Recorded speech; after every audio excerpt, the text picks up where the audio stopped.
انسانی حقوق کے علمبردار ڈاکٹر مارٹن لوتھر کنگ کو پاکستان پیپلز پارٹی USA کے وائس پریزیڈنٹ چودھری عبدالرؤف بھلی کی جانب سے بھرپور خراج تحسین پیش کیا گیا ہے۔ مارٹن لوتھر کنگ جونیئر ایک امریکی پادری، حقوق انسانی کے علمبردار اور افریقی امریکی شہری حقوق کی مہم کے اہم رہنما تھے۔ آپ نے امریکہ میں یکساں شہری حقوق کے لیے زبردست مہم چلائی۔ کم از کم 2 مسیحی گرجاؤں نے کنگ کو شہید کا درجہ دیا۔ انہوں نے 1955 کے منٹگمری بس مقاطعے کی قیادت کی اور 1957 میں جنوبی مسیحی قیادت اجلاس کے قیام میں مدد دی اور اس کے پہلے صدر بنے۔ کنگ کی کوششوں کے نتیجے میں 1963 میں واشنگٹن کی جانب مارچ کیا گیا، جہاں کنگ نے اپنی شورائے آفاق میرا ایک خواب ہے تقریر کی۔ انہوں نے شہری حقوق کی مہم کے حوالے سے عوامی شعور اجاگر کیا اور امریکہ کی تاریخ کے عظیم ترین مقررین میں سے ایک کی حیثیت سے اپنی شناخت مستحکم کی۔ 1964 میں نسلی تفریق اور امتیاز کے خلاف شہری نافرمانی کی تحریک چلانے اور دیگر پرامن احتجاج اپنانے پر لوتھر کنگ کو نوبل امن انعام سے نوازا گیا۔ 1968 میں اپنے قتل سے پہلے آپ نے غربت کے خاتمے اور جنگ ویتنام کی مخالفت کے لیے کوششیں کی اور دونوں کے حوالے سے مذہبی نقطہ نظر سامنے لائے۔ 4 اپریل 1968 میں لوتھر کنگ کو قتل کر دیا گیا۔ 1977 میں انہیں بعد از وفات صدارتی تمغہ آزادی اور 2004 میں کانگریسی طلائی تمغے سے نوازا گیا۔ 1986 میں یوم مارٹن لوتھر کنگ جونیئر کو امریکہ میں قومی تعطیل قرار دیا گیا۔ الیکشن کمیشن نے کراچی ڈویژن میں بلدیاتی انتخابات کے نتائج جاری کر دیے ہیں، جبکہ حیدرآباد ڈویژن کے نتائج آنے کا سلسلہ جاری ہے۔ الیکشن کمیشن نے کراچی کی تمام 235 یونین کونسلز کے نتائج جاری کیے ہیں۔ نتائج کے مطابق پیپلز پارٹی 93 UCs میں کامیابی کے بعد سر فہرست ہے، جبکہ جماعت اسلامی 86 UCs میں کامیابی کے بعد دوسرے نمبر پر ہے۔ پاکستان تحریک انصاف کو کراچی ڈویژن میں 40 UCs پر کامیابی ملی ہے، جبکہ مسلم لیگ نون نے 7، جمعیت علماء اسلام نے 3 اور تحریک لبیک نے 2 نشستوں پر کامیابی حاصل کی ہے۔ ان کے علاوہ مہاجر قومی موومنٹ 1 UC پر اور آزاد امیدوار 3 UCs پر کامیاب ہوئے ہیں۔ الیکشن کمیشن کے مطابق شہر کی 246 میں سے 235 یونین کمیٹیز میں انتخابات ہوئے ہیں، جبکہ 10 نشستوں پر امیدواروں کے انتقال کی وجہ سے انتخاب ملتوی ہوئے۔ ایک نشست پر پیپلز پارٹی کا چیئرمین پینل بنا مقابلہ جیت چکا ہے۔ پیپلز پارٹی کے رہنما ناصر حسین شاہ کا کہنا ہے کہ جماعت اسلامی کراچی کے امیر حافظ نعیم الرحمان سے رابطے میں ہے۔ اگر میر کے لیے اتحاد کرنا پڑا تو جماعت اسلامی پہلی ترجیح ہوگی۔ اس حوالے سے امیر جماعت اسلامی کراچی حافظ نعیم الرحمان نے کہا کہ میر کے لیے پیپلز پارٹی اور تحریک انصاف دونوں سے رابطہ کریں گے، لیکن پہلی ترجیح نمبر کی بنیاد پر اپنا میئر بنانا ہوگی۔ خیال ہے کہ الیکشن کمیشن نے کراچی کی تمام 235 یونین کونسلز کے نتائج جاری کیے ہیں۔ نتائج کے مطابق پیپلز پارٹی 93 UCs میں کامیابی کے بعد سر فہرست ہے، جبکہ جماعت اسلامی 86 UCs میں کامیابی کے بعد دوسرے نمبر پر ہے۔ الیکشن کمیشن کے مطابق شہر کی 246 میں سے 235 یونین کمیٹیز میں انتخابات ہوئے ہیں، جبکہ 10 نشستوں پر امیدواروں کے انتقال کی وجہ سے انتخابات ملتوی ہوئے ہیں۔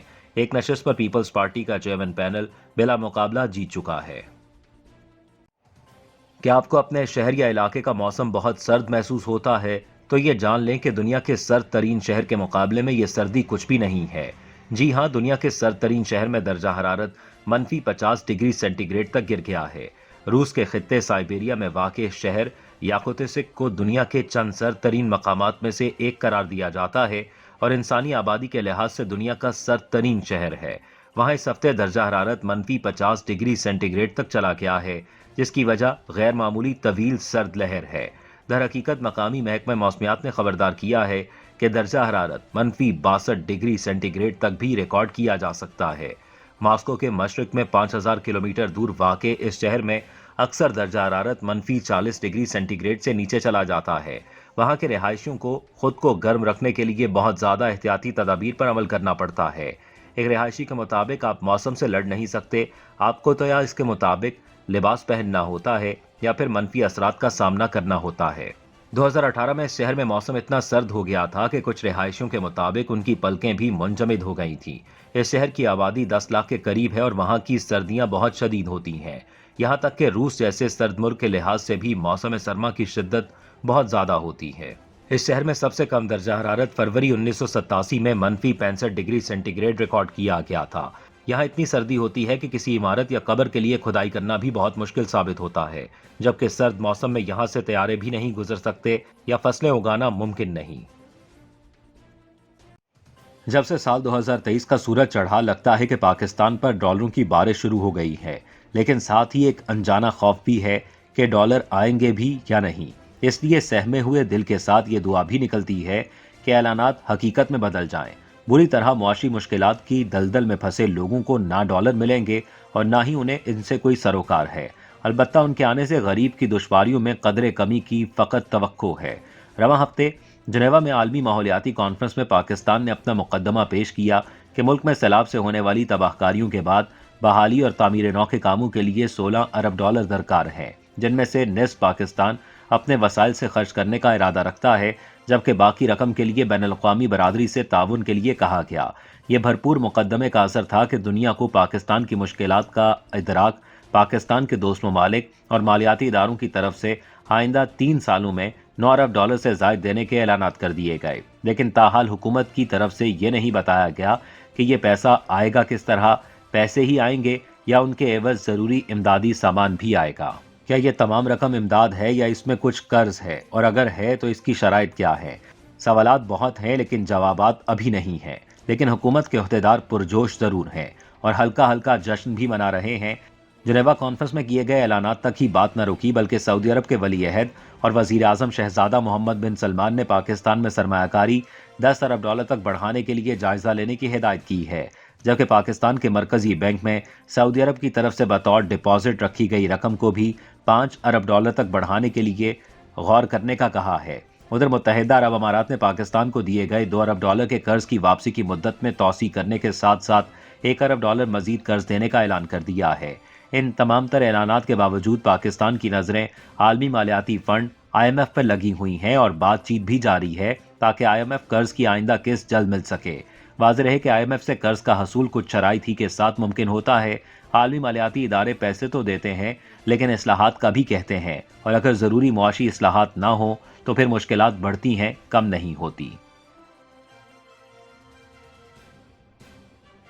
کراچی بلدیاتی الیکشن کے مکمل نتائج سامنے آنے کے بعد امیر جماعت اسلامی کراچی حافظ نعیم الرحمان کا بیان سامنے آیا ہے۔ پریس کانفرنس کرتے ہوئے ان کا کیا کہنا تھا، آئیے جانتے ہیں۔ اعوذ باللہ من الشیطان الرجیم، بسم اللہ الرحمن الرحیم۔ جتنی میری آواز ہے وہاں تک پہنچے گی، باقی دل کی آواز پہنچ جائے گی انشاءاللہ۔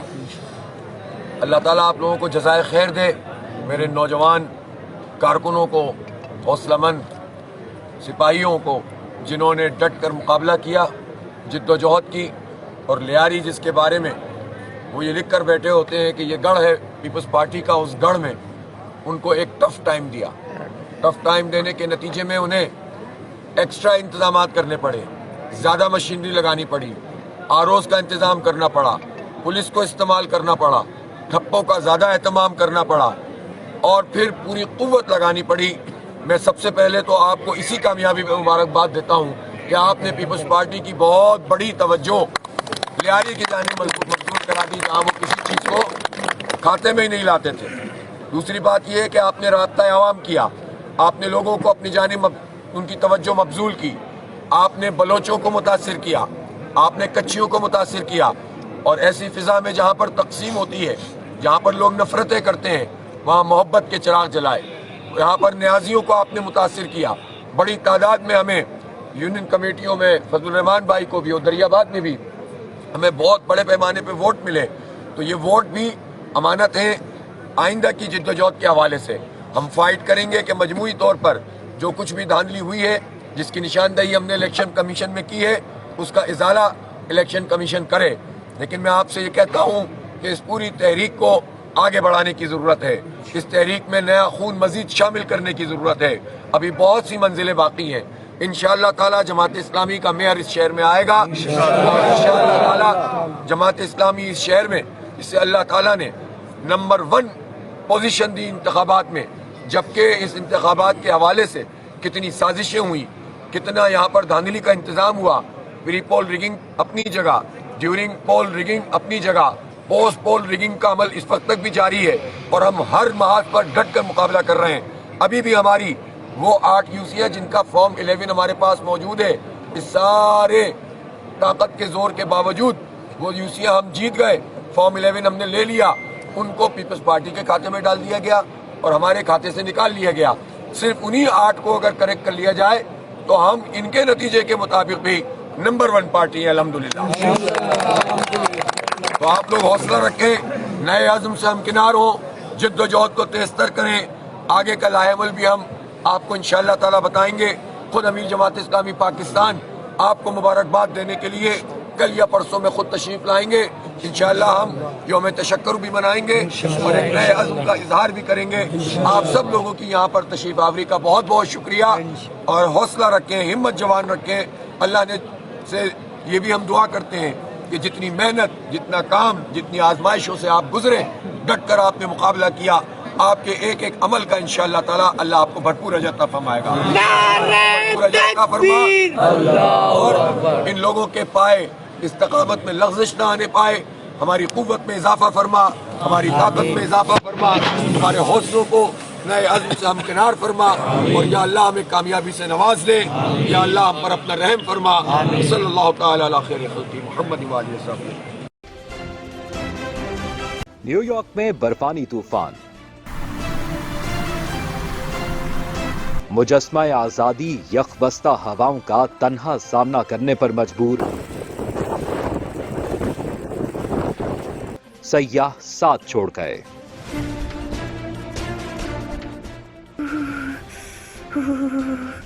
قسم سے بہت سردی ہے۔